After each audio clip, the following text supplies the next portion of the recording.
আজকে আমাদের ছিল একটা আইন শৃঙ্খলা বিষয়ক একটা এই মিটিং, ওইটার ব্যাপারে আমাদের বেশ কয়েকজন উপদেষ্টা এখানে উপস্থিত ছিলেন এবং আমাদের আইন শৃঙ্খলা রক্ষাকারী বাহিনীর যে হেড এরাও মোটামুটি সবাই এখানে আজকে উপস্থিত ছিলেন। এখানে আমাদের অনেকগুলি বিষয়ে আমাদের আলোচনা হয়েছে। ওইগুলি প্রথমে আমি কী কী বিষয়ে আলোচনা হয়েছে ওইগুলি সম্বন্ধে আপনাদের বলি, তারপর আপনাদের যদি কোনো প্রশ্ন থাকে ওইগুলি আপনারা পরে জিজ্ঞেস করেন। এক নাম্বার হলো আমাদের আলোচনা হয়েছে আজকে বেশিরভাগ সময় হলো র্যাব পুনর্গঠনের ব্যাপারে। র্যাব এই পুনর্গঠন কিভাবে হবে, এটা এই নামে থাকবে কিনা, এই ড্রেস থাকবে কিনা, বা এই ফোর্স থাকবে কিনা, বা কিভাবে অর্গানাইজ হবে, এই জন্য আমরা একটা কমিটি করে দিয়ে দিচ্ছি।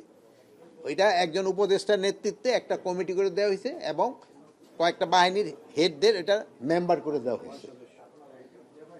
এটা মানে 5 সদস্য না 5 জন মনে হয়, 5 জন কি 6 জন, তাদের আবার একটা ইও দেওয়া হয়েছে, তারা কোঅপ্টও করতে পারবে, যদি দরকার হয় দিতে পারবে। আমরা এটা জেল হাফিজের করে দেওয়া হয়েছে, দায়িত্ব দেওয়া হয়েছে।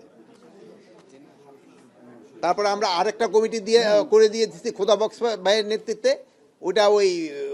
ওইটা নিয়েও আলাদা আরেকটা কমিটি আছে।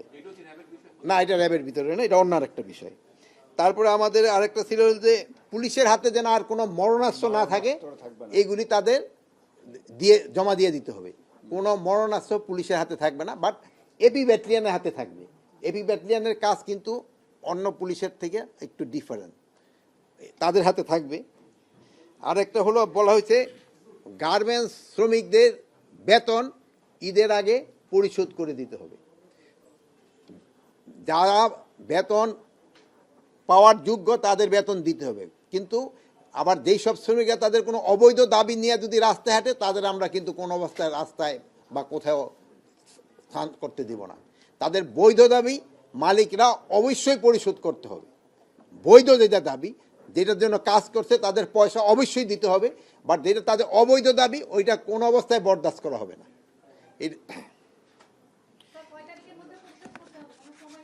ও ম্যাডাম, আপনি আছেন নাকি? 2 জন নাকি? ও, আপনার তো বুঝি নাই। আচ্ছা, আসেন, একসাথে বসেন। ও দেখি নেই। আজ হলো ঈদের গরুর হাটের ব্যাপারে, এটার ব্যাপারে আমাদের আলোচনা হয়েছে।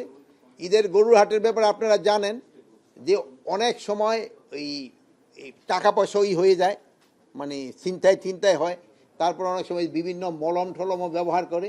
এই জন্য আমরা এবার একটা ইনস্ট্রাকশন দিচ্ছি হিসেবে, এই দুর্নীতির চিফ এক্সিকিউটিভরা ছিল, তারা এখানে এরা করে নাকি রাখে, ভলান্টিয়াররা রাখে হলো ওদেরকে ওই দিয়ে গেছে কিনা, ওই যে কী বলে হাসিলের টাকা, ওই ভলান্টিয়ার রাখে হলো যারা নেয়। আমরা বলছি ওইটা ছাড়া এবার আনসার তাদের রাখতে হবে প্রতিটা হাটে 100 করে, মানুষের নিরাপত্তার জন্য। এবং এটা মানুষের যেন এই যে তারা যেন কোনো রকমের না হয়, এই যে কি বলে এই ছিনতাই হাতে যেন না পড়ে, এই জন্য তাদের 100 করে আনসার রাখতে হবে, অঙ্গীভূত আনসার তারা 100 করে রাখতে হবে।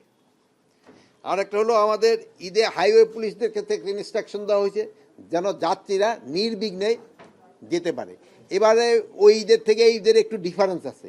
ওই ঈদে হলো কিন্তু ঢাকা থেকে লোকজন গেছেই বেশি, আসার নাই। এবার হলো কি এই ঈদে হলো যাবে একদিক দা, আবার গরুর ট্রাকগুলি কিন্তু আবার আসতে থাকে। এই জন্য কিন্তু রাস্তাটা অনেক সময় থাকে ব্যস্ত। অনেক সময় হলো কি আগে হতো কি বাসটা নামায় দিয়া আবার তাড়াতাড়ি চলে আসতে পারতো, কিন্তু এই ঈদে কিন্তু ওইটা অনেক সময় হয় না। এই জন্য এইগুলির ব্যাপারে হাইওয়ে পুলিশকে ইনস্ট্রাকশন দেওয়া হয়েছে, এবং রাস্তায় যেন কোনো রকমের কোনো ধরনের চাঁদাবাজি না হয়, কোনো ধরনের যেন চাঁদাবাজি না হয়।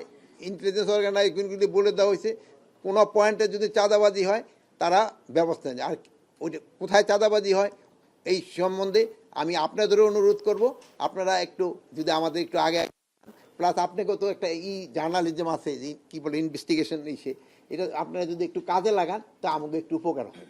আপনারা সাথে সাথে যদি জানাই দেন, সত্যি সংবাদটা জানলে আমাকেও অ্যাকশন নিতে সুবিধা হয়। কিন্তু আবার অনেক সময় আছে যে কাউরে শত্রুতাবশত কোনো কিছু করতে গেলে সেই সময় আবার একটা ঝামেলা হয়ে যায়। এই জন্য আপনাদের কাছে আমার একটা অনুরোধ, আপনারা আমাদের যদি এরকম ঘটনা ঘটে দেন।